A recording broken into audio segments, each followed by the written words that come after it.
All right, here we go. Here we go. Here we go. All right. Yeah, let's start with drugs. And then we'll do blue foods and we'll end with Ernest Hemingway. Yeah, let's do that.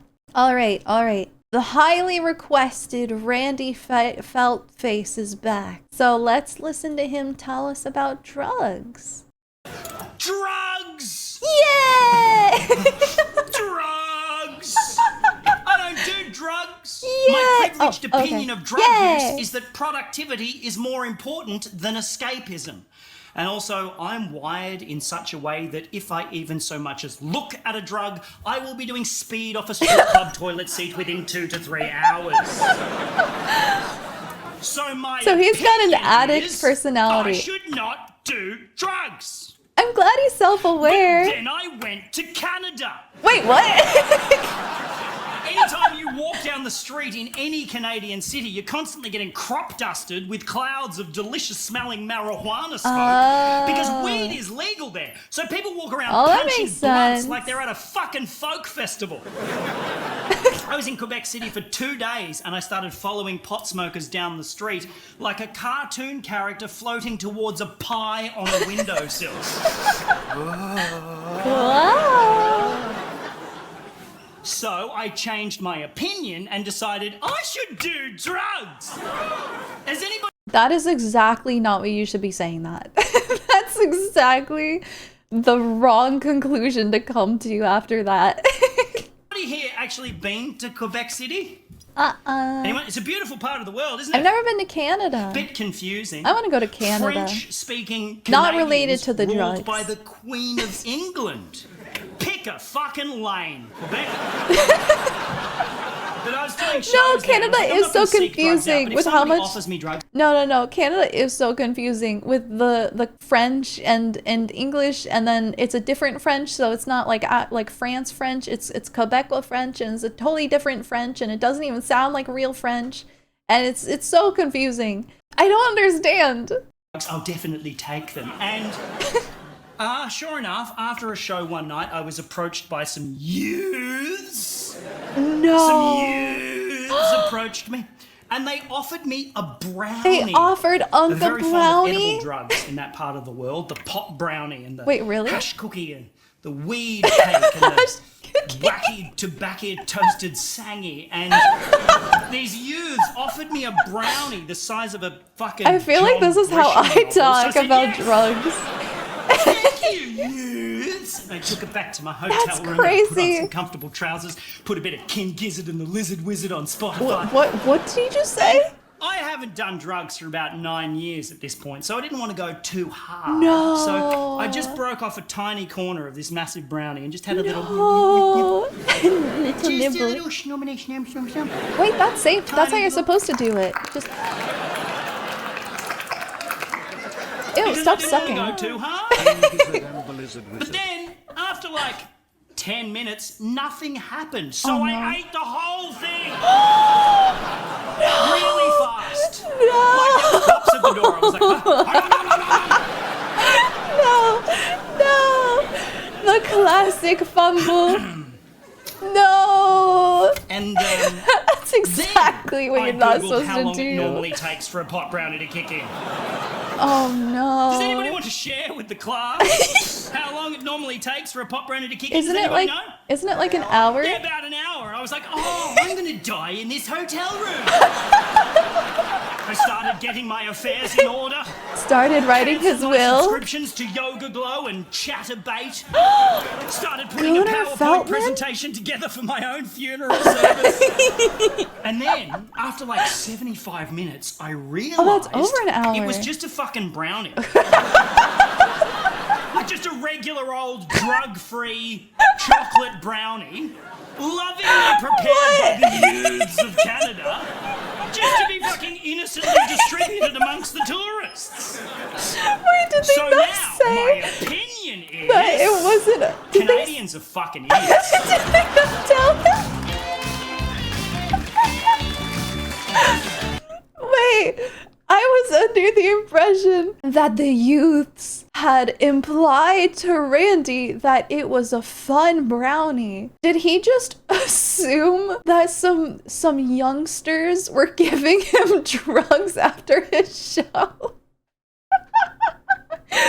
When they just innocently handed him a brownie? Waiting for weed to kick in for 75 minutes while you're panicking? Is that placebo? Did he get like a placebo high? That was so good. All right, next one. We're gonna listen to something about blue foods. I don't know any of what this is. I don't know what. All right, let's see what he says about blue foods. We're having Christmas at my house this year, right? 3 months out, my cousin calls me to discuss her son, my cousin's son, which makes him someone I couldn't give a fuck about. Anyway, she calls me up. The first thing she says, she doesn't even say hello. The first thing she says is, Brayden can't have blue. What? Brayden? What the fuck? Brayden can't eat blue foods. Apparently this kid, if he eats anything with a blue food preservative in it, he just taps out. That is bullshit. That's crazy. Firstly, don't call your kid Brayden. True. Very true. I agree. Sorry, any Braydens out there. Blue is not even a natural colour for foodstuffs. It occurs very rarely in nature. Name me one blue food. Blueberry. Blueberries are fucking purple!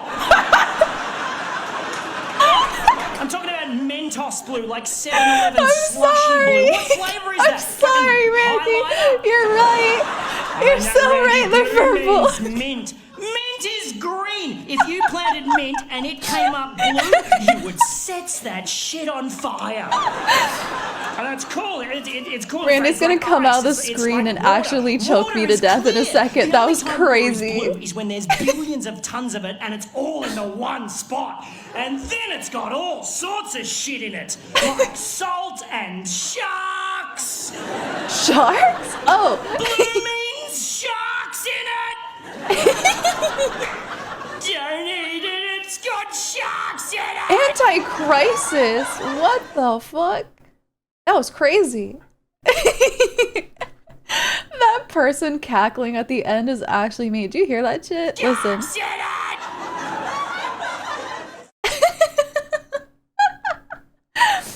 Oh yes, we have one more. Next one. All right, this is Ernest Hemingway. I think this is supposed to be the story of Ernest Hemingway in 3.5 minutes. Fun fact, I've been to Ernest Hemingway's house. So it's really cool. He has well, he's dead, so that's not cool. But his house has a lot of cats in it. He has, what are they, like 5-toed cats or something? He's got like a bunch of cats where, because cats usually have 4 toes, right? But the ones at Ernest Hemingway's house, they have a 5th secret toe. And it's like this thumb. And it's not where their regular toe is. It's like a little bit up. Yeah, the ones with thumbs. Yeah, Ernest Hemingway's house has cats with thumbs. And it's really cool. And they're really cute. Like, if you go on a tour to Ernest Hemingway's house, if you've never been on a tour through like a historical house and stuff like that, usually you cannot walk through every single room. But usually they'll have the doors open so you can like look and lean into the room and you can kind of look around the room, but you can't actually walk into it. But it's really funny at Ernest Hemingway's house because they'll have like a rope that prevents you from walking into certain rooms, like certain bedrooms and stuff. And you look inside the room and lo and behold, there's like 5 fucking cats on the bed. Like just chilling on all the historical furniture and shit. It's awesome. They're so cute. But they have like a cat, like they have a big cat house on the property. And I'm sure the staff of the house like takes care of all the kitties. And there's so many of them. It's crazy. Don't all cats have 5 toes on the front paws and 4 toes on their hind paws? Oh, okay. It's 6 toes. My bad. 6-toed cats. Yeah, that sounds right. I don't have a cat, so I don't count the amount of toes that cats have on a regular basis, so I didn't remember that they have 5 already. All right, let's do this. Ernest Hemingway. Okay, here we go, ladies and gentlemen. For the very first time, I would wager in all of your living memories, I now am proud to present to you the life and times of Ernest Hemingway in approximately 3.5 minutes. Go! Okay. Born in Chicago in 1899, Oh my God, wait, he's son actually of a doing this. physician and a musician, reasonably uneventful childhood, Musician? decided to I study didn't know that. journalism. Enlisted with the Red Cross during World War I, got blown up in Milan and spent 6 months in hospital R.I.P. with severe shrapnel wounds in both legs. Ooh, Fell in that's love rough. with a nurse, they decided to get married. Aw, He he's came so home to cute. prepare. She stayed there and ditched him for an Italian soldier, which initiated a lifelong pattern of him rejecting women before they had a chance to reject him. Take note, I Maddie. can't believe it. Got a job as a foreign correspondent, fell in love with woman. his roommate's sister, married her and moved to Decision. Paris. They hung out with Gertrude Stein, they kicked it with Pablo Picasso. He started writing in Pablo. earnest, no pun intended, moved to Toronto, had a kid, moved back to Paris, published a couple of books, cheated on his wife, got divorced, married a the other punk. woman, converted to Catholicism. Cut his head open after pulling on a cord thinking he was flushing a toilet and instead ripped a skylight from the roof and smashed it onto his face. That's some shit I Moved to would do. Kansas City, had another kid. Oh, His dad no. committed suicide. He shot a lot of bears for That- some that reason. means he literally Had a just car went to the accident, bathroom had too. another That's kid, so bad. went to Africa to kill some wild animals and got dysentery. Karma. Published another book. Moved Deserved. to Cuba. Shot himself in the leg whilst aiming at a shark. Cheated on his wife, got divorced, How'd he do married that? the other woman, published For bad Whom shot. the Bell Tolls, sold 500,000 Oh, yeah, I copies in wanna a couple watch of months and that. got Or, I nominated wanna for a Pulitzer read that. Prize. Cheated on his wife, got divorced, married the other woman, became Wow. the self-appointed leader of a band of village militia outside of Paris, and was subsequently brought up on charges for contravening the Geneva Convention and got away with it like a fucking champion. Got pneumonia, moved back to Cuba, and Where's spent his most of his next spare wife? time on his boat, tracking Nazi U-boats with a machine gun and a pile of hand grenades. I am not making this shit up! That's awesome! Had a few more car accidents, 3 more Wait, a few more? concussions, got clawed while playing with a lion. Got cool. depressed, drank, got fat, published a couple more Got books, went fat. back to Africa to shoot some more wild animals, and No. barely survived 2 separate plane crashes in the space of 24 hours, winding my up with a God. fractured skull, internal Was he bleeding, flying cracked a Boeing spine, ruptured liver, 707? first-degree burns, and a paralysed sphincter muscle. Come on! Won a Nobel Prize, had a file opened on him by J. Edgar Hoover, left a bunch of Ooh. shit in a safe in Cuba, and moved to Idaho, paranoid that the feds were Idaho. following him, I which had they family in were, Idaho because he spent once. most of the 1940s working for the KGB. Again, I'm making this shit up. Suffered from hepatitis, nephritis, Wait, how hypertension, old is he at this hemochromatosis, point? anemia, and impotence. Come on. Got committed, received way too much electroconvulsive therapy, and came out all fucked up, started hinting at suicide, so immediately got recommitted, received Not another funny. couple of months worth of electroconvulsive therapy, got released, put both barrels of his favourite 12-gauge shotgun into his mouth, and blew his fucking head off. What a guy! What a history! Holy shit, that was actually a comprehensive history. I don't know what I was expecting. It wasn't that. But you know what? He didn't even have to, like, try. I thought he was gonna, like, make it funny, make it crazy. He didn't even have to do that. All he had to do was fucking do a English essay on this guy and then read it to us. That was awesome. That was sick. That was an insane amount of information in 3.5 minutes. Dude, I didn't even get that much information at the Ernest Hemingway house. I didn't even know half that shit. And I've been to the man's house. I wish everything was taught to me like that. Hi, thank you so much for watching. If you liked it, please don't forget to give a like to the video and subscribe to my channel. I also stream live on Twitch, so follow me on Twitch and turn on notifications to know when I go live. I hope to see you there.